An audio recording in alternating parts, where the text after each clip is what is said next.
is about 6 and change. I just thought I'd drop in. So, depending on what channel you're watching, things are either better than ever or your hair's on fire. And what does that mean? What that really means is that what you think things aren't really what they are. What you think yourself is not really who you are. So, what are you going to do about that? You're going to do some homework, going to read some books, you're going to watch some movies, or you're just going to smoke a joint or have a beer, or you're going to go out to the club. Well, any of those are great ideas, but what you really need to do is to be consciously intent on whatever you're going to do, not just let the stream of the average everyday that you've spent your whole life experiencing, the habitual actions of your life, motivate your life, Now, I'm a very habitual guy, If I do anything, like if I get in a car and I go someplace, there are like there's really only two directions I could go. There's only two ways, so that kind of almost doesn't make it habitual, but it does. But I stop at the same place, well, because they have good coffee and they have the best breakfast at the lowest price, Is that habitual? Could be. And there are other things. I mean, so how do you really measure what your life's about, And what are you going to do about it, really, is the question. So, I mean, I've been looking at, I come up on my neighbor's driveway and go on his YouTube and just look at a lot of stuff, and then I do a show, right? That's kind of what I do. And part of it is to keep an eye on his place for him. But anyway, what do you think? And that's what this show is. There are a few people who do kind of drop in and have a good thought and leave it. Jamie's one of them. Miss S, she's another. There's about a handful of the cadre that are still kind of the cadre. The rest of you who go, "Hi, you're looking good." Well, that's all nice. But I want to know what you think. Now, no one's coming on board. Here it is, 2 minutes and 52 seconds, and yet no one's here. So, tick-tock, tick-tock.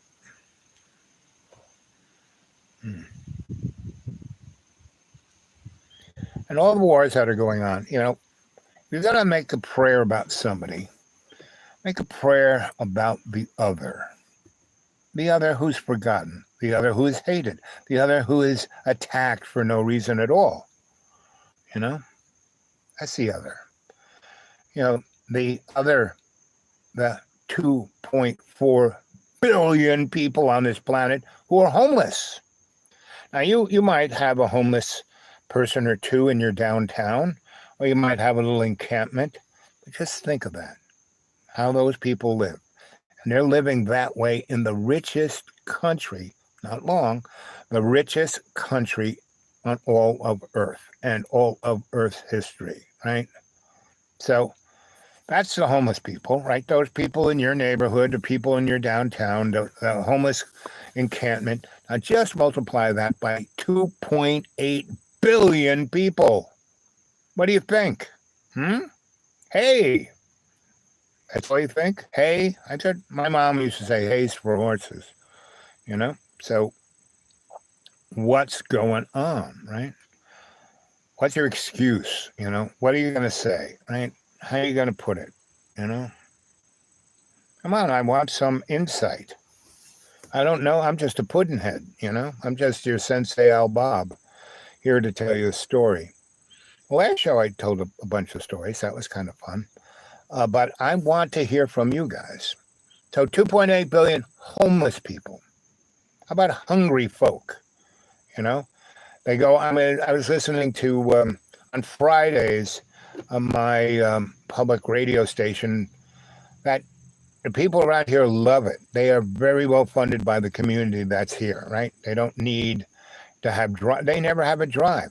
But what could happen, because it's owned by a college, the college could give up their station to born again Christian transnational corporate entity, and pretty much in the last 5 years, order of 60 public broadcasting radio stations out of colleges went dark, and their frequency was sold to a transnational corporate, messianic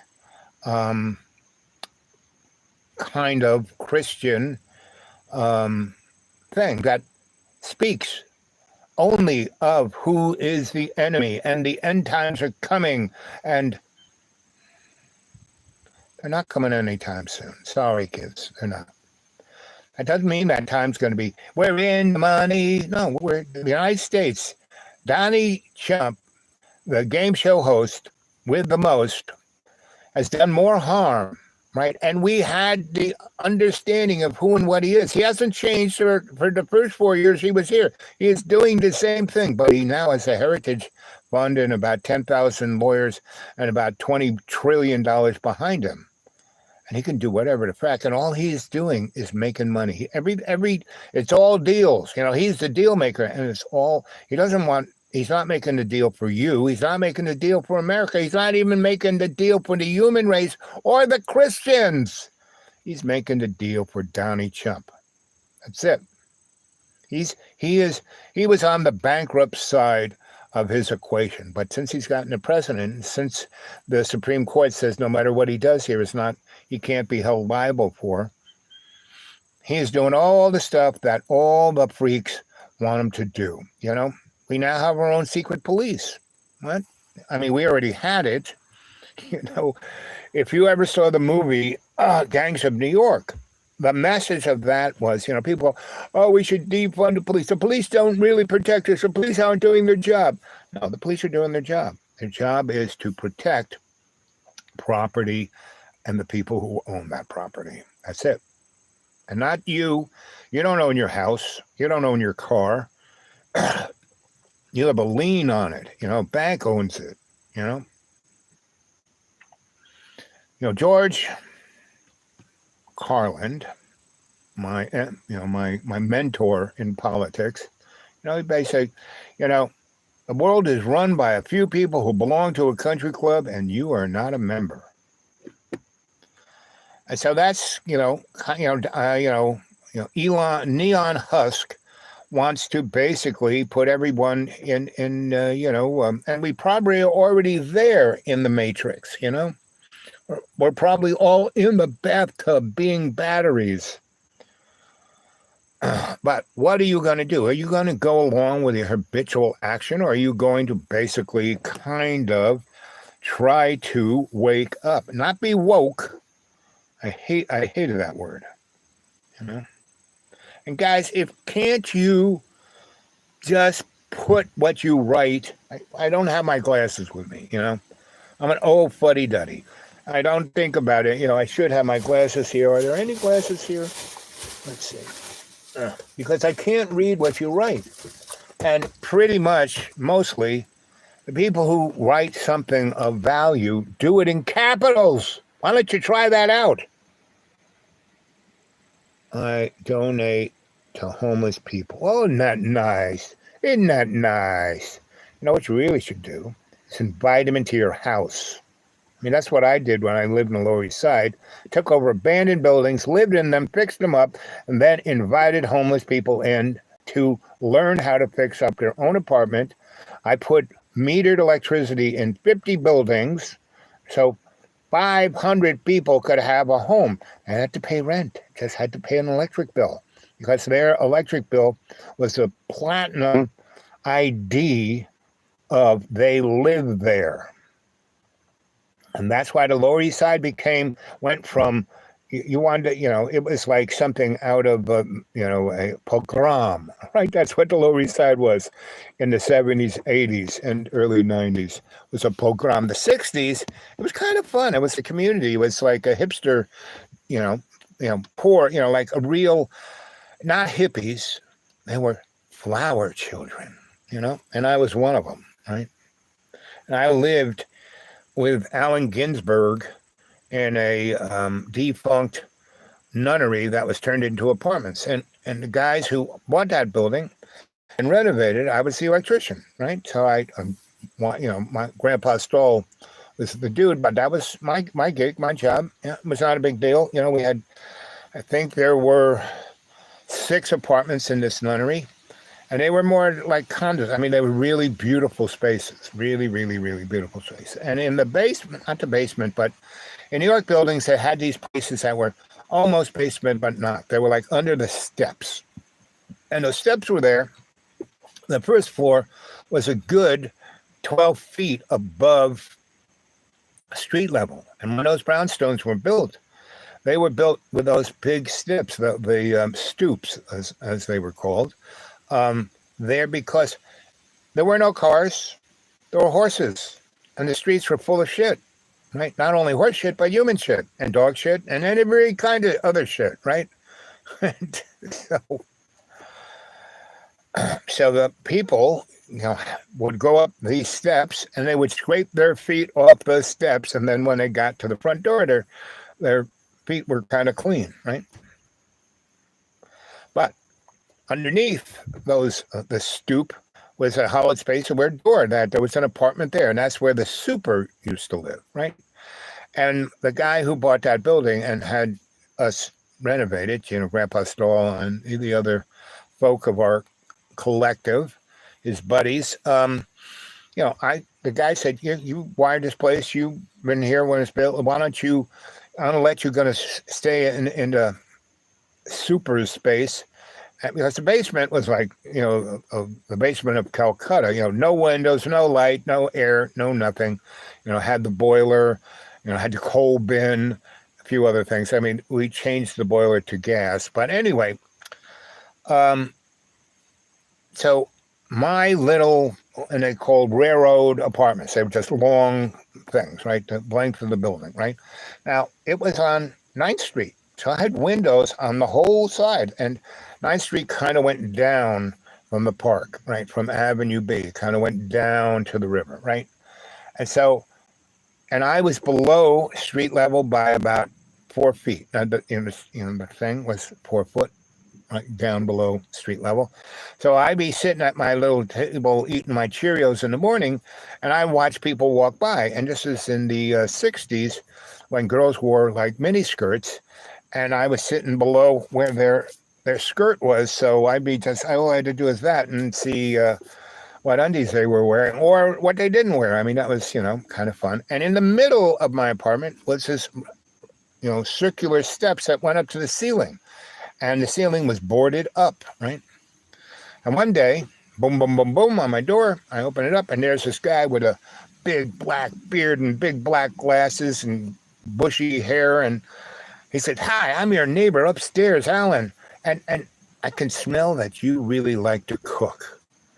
And I said, "Yes." So the one really great thing about my apartment being was at the end were these French doors that opened out to an amazing garden that the nuns, for like the 70 years that they were there, put all of their sexual energy into building and making the Garden of Eden, because there was this big brick wall along 9th Street that went up about 8 feet, right?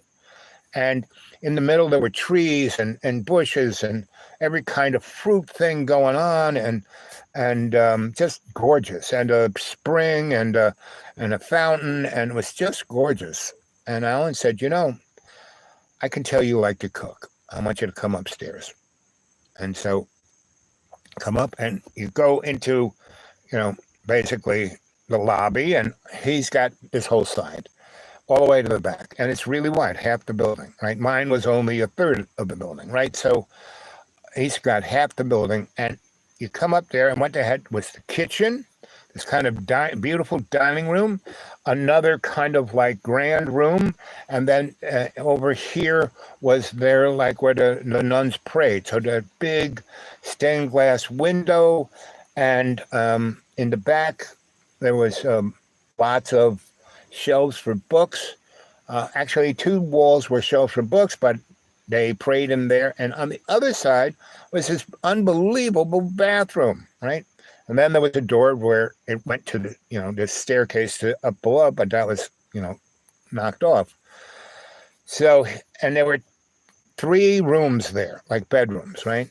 And they were like for the important nuns or the guests, because they were like little salons unto themselves. And they had their own toilet, and they had their own little shower, and like I said, it was like a little salon. Anyway, so he goes, those stairs that are in your middle of your railroad flat there? And he goes to this right where the kind of is another space between the kitchen and where the dining room is. It's, it has like a couch, and it's all that whole side in the front, and the whole side is beautiful windows. And this is like a sitting room where they could just hang out, right? Not the big meeting room, but the sitting room. Anyway, so, and right there's a circle with boards on it. And he goes, we rip these boards up, the staircase will be right there, right where your apartment is. So let's rip these up and become roommates. And the kitchen they had was unbelievable. It was like commercial kitchen, everything stainless steel, butcher, white tile, just an amazing kitchen. It had a 6-burner Garland stone with a Bain Marie, and it had a little real-time, fryer, and big, beautiful fridge, like walk-in fridge, and just everything stainless steel, big sink. It had 3 big, Hobart appliances, a big mixer, a slicey thing, and a couple other. Anyway, he goes, I don't cook. You really do. This is your kitchen. And he goes into the, we'll share this as our library, meaning where the girls would come and sing. And he says, you can have this bedroom and the other bedroom that looks out onto the garden, because it had a nice little balcony.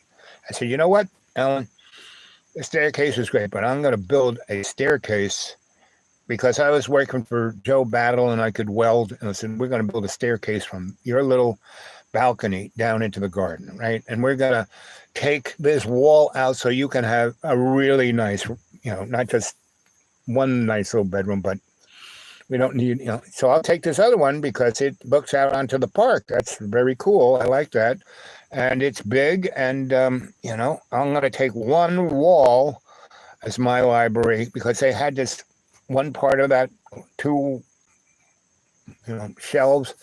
It was a roll-up desk, right? I said, that's my desk, right? And he goes, great, because my whole little thing will be, now that you're going to make that gigantic bed, right? So we did that.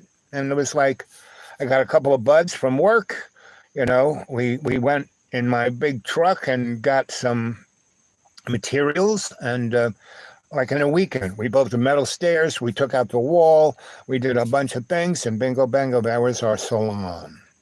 And for a good year, I was Alan's, for 2 years, I was Alan's roommate. But I was, half of that time I was in prep school, and the other time I was kind of traveling around, and same with Alan. Alan was a traveling man. So that's life, right? I didn't think one morning that I was going to do that, but then I did. And I didn't even think twice about it, just did it, right? All of the gigs and products and jobs and everything I've ever done, I've always let God put me in. God is the pilot. I'm the co-pilot, right? I am the doula for Jesus, right? So, and that's what I'm asking you guys to do, is to think deeper about your life, right? Fetch guy, he is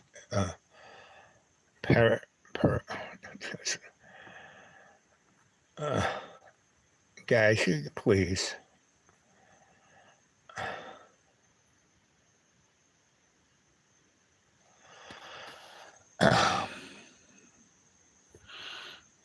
I would wish, if you were going to troll, I could be a little more, when I first started this channel about, 8 years ago, I had lots of, first of all, I had a really great, there would be 100 different people on my channel when I do a show. Now I get 100 or 200 people watch it, but just a handful of you folk interact. And like I said, just about 3 or 4 who put something down that's somewhat interesting, but this other stuff is like, please. And I would love, virtually what was interesting when I first started, I got some really serious, trolls. And people would say, oh, we have to get rid of them. You have to block them, blah, blah, blah, blah, blah, blah, blah. Right? And I said, no. They, it's like, what's his name? The guy who talked about the shadow. How, any you guys there know who the shadow was? Psychologist talked about the shadow.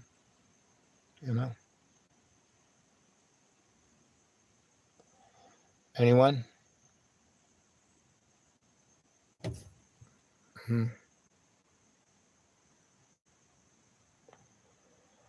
Anyway.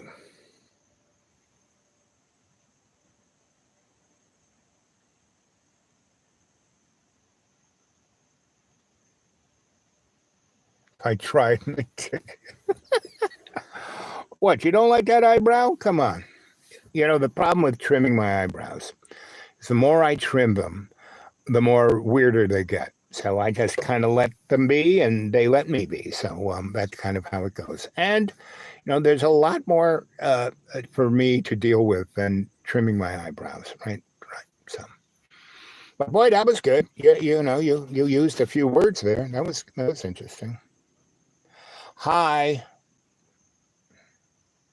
Hello. Anyway.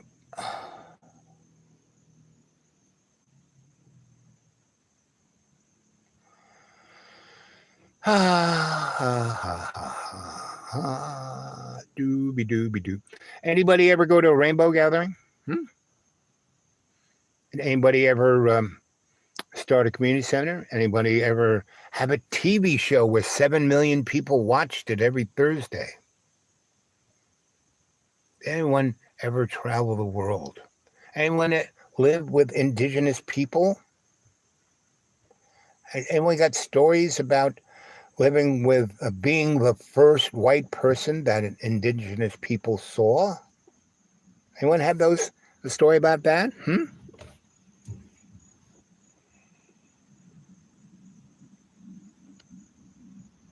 Nope.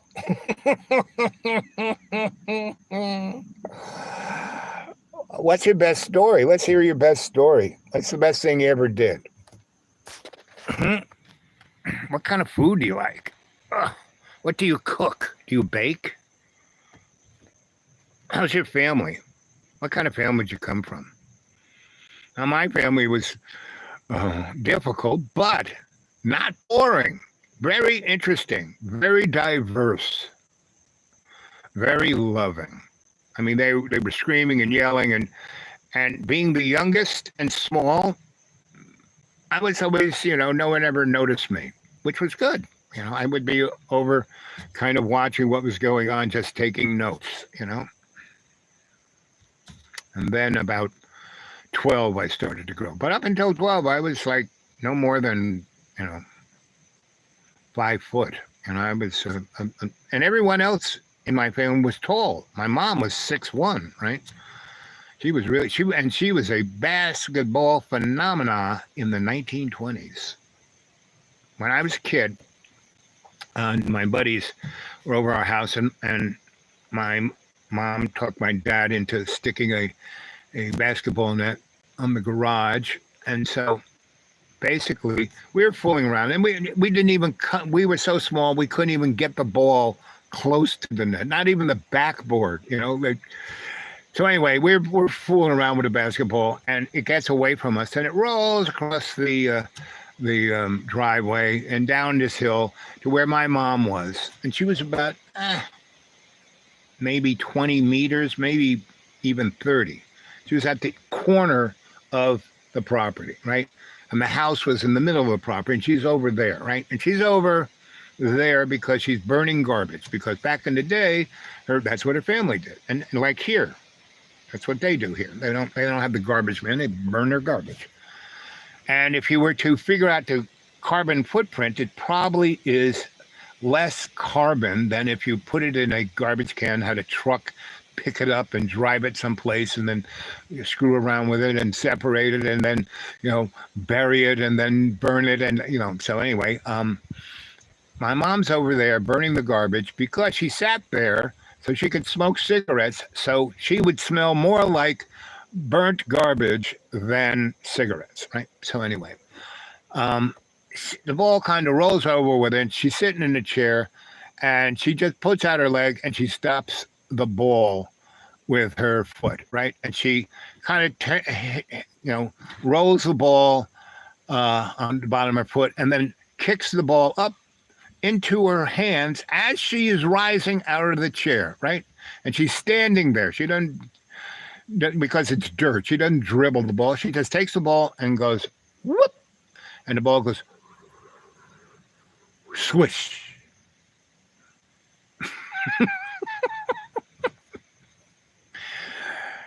And that's when I said, Mom, how did you learn to do that? So when I was your brother's age, meaning about 15, 16, I was a basketball phenomenon. And in the little town neck of the woods of upstate New York, I lived there, near this place called Little Falls. There was no real sports. I mean, there was baseball, and that was kind of but there was no real football, no basketball, no nothing. But she went in high school, she played basketball, and she was so good that she actually played she was the star. They didn't have girls basketball, but she was the star of the boys basketball team because she was taller than all of them by like 5 inches, right? And she played dirty, So she kind of came, after she did that, and we were like, right? And then she just went in and made cookies and then came out, here, boys, have some cookies. Anyway, and I said, Mom, what'd you do that? And she started telling us the stories. And so she goes, okay, boys. And so she tried to tutor us in basketball, but forget about it. We were just like, she goes, we'll have to wait about 10 years. Anyway, so she goes in, and I'm still enamored with my mother. I said, so Mom, tell me, so she was on the high school basketball team, and there were about 8 out of 30 guys who were on the team, about 8 who were as good, not as good as her, but good, right? So the mob is everywhere. The mob is all about gambling, and they would support entertainment. Like in that town, they built a gigantic, because it was a lake, because it was kind of up near the Erie Canal, so there was a lake there, right? And it made electricity, and it enabled because they had locks, rise and fall, and bring boats so it could go to Chicago, right? Anyway, so they built this beautiful park with an unbelievable dance hall that you could stick, because when I was a kid, I would go up and I would stay with my great aunt, who was like, do you ever see the movie It's a Wonderful Life? There was Mr. What's his name? Starts with a P. Does anyone know the name of the villain banker in It's a Wonderful Life? Potter, Mr. Potter. My great aunt was like that. She was a banker. She had married these bankers and then basically murdered them because she was in her early 20s and they were all in their 80s, and she would, serve them lobster and steak which they loved, and then screw the shit out of them. Then they'd have heart attacks. And before she would, she would flirt, she would show her tits, she would wiggle her butt, and these guys, normally because they have all this money, any girl would just kind of bend over for them because that's how this country is. That's how the world is.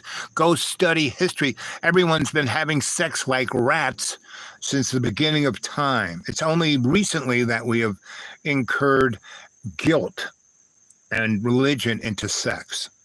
Religion and guilt were never part of sex. That was a drive that everyone had, and they were all just screwing their brains out. Because you look at the Bible, and Larry begat Bobby, and Bobby begat Stevie, and Stevie, it's like there's a part in Genesis where it takes 20 pages talking about who begat who, right? So, and that was a big deal, the lineage of people. And so anyway, I used to go up there in the summers because my great aunt had a twin brother, and those two were having a lot of fornicating, right? Until he died in the Spanish-American War. And that was it. She wore black for the rest of her life. And then she married all these rich farts and, fed them steak and lobster and oysters, and then screwed them until they died. And before she married them, she goes, I'll marry you, and you can fuck the shit out of me, but I want a contract that says I own everything, not your nephew, not your, and she picked guys who had no families, and that, just because I'm a woman, right? I own this, you can't, the stereotype won't fit with me. And it didn't. She ran 3 counties, owned everything. And the only time she was semi-human is because I would show up. And in the summertime, I would go, instead of being in New York or, downtown, downstate, I would go up there. And then she was nice because we go around and have, ice cream cones and go to the lake and she'd row the boat and she liked to sail. And, she's like 99 years old and she's reliving the things she did with her twin brother. So. And if you're saying that's perverted, well, good luck with that, right? So anyway, what else are you saying? And guys, why don't you, I can't even see the emoji you've got there. It's like you got to do more than one word. Really, come on.